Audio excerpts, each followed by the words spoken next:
नमस्कार, शुभप्रभात. बघू शकता मित्रांनो, आता हे दिसणारं जे दगडी बांधकाम आहे ते कोल्हापूर जिल्ह्यातील पन्हाळगड या किल्ल्यावरील आहे. तर मित्रांनो, आता बघा तुम्ही, हा बांधकाम खूपच छान आहे आणि पूर्ण दगडी आहे.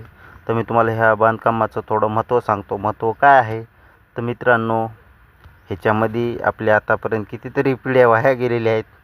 ही किल्ल्यावरली जागा आहे. मी तुम्हाला सांगतो मित्रांनो, आता हे दिसणारा जे घुमट आहे, तर हे आहे नायकिनीचा सज्जा. हे तर तुम्हाला माहीतच नाही नायकिनीचा सज्जा म्हणजे काय. तर विशेष करून पूर्वी, आत्ताच नाही तर पूर्वीपासून 1000-1500 वर्षापासून लावणी जी आहे ती जी चालू असायची मित्रांनो. आणि हे गड किल्ल्यावर आलेल्या लोकांसाठी खुश करण्यासाठी नायकिनीचा सज्जा या नावाची 3 मजली इमारत होती. पण काही काळाने ती आता उद्ध्वस्त झालेली आहे. समजा बांधकाम खूप जुनं आहे. तर मी तुम्हाला आता याची महत्त्वाची माहिती सांगितो.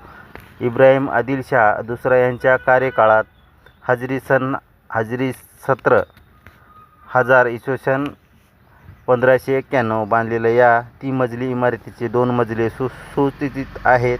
आतील बाजूस चुन्याचा गिलावा केलेला आहे. तर मित्रांनो बघा तुम्ही, इथं इब्राहिम आदिलशाह यांच्या काळातील हे बांधलेला नायकिनीचा सज्जा आहे. नायकिनीचा सज्जा म्हणजे मित्रांनो तुमच्यात लक्षात येणार नाही, जसं की आता लावणी जिथं होतात त्याला टेज बोलतात, तर हे लावणीचा टेज आहे पूर्वीच्या काळातला. तर बघू शकता हे पन्हाळगडावर आहे. तुम्ही कधी गेलो तर तुम्ही भेट द्या तिथं. का तर एक गुपित रस्ता पण आहे, त्याच्यावर 3 मजली होता, आता काही काळाने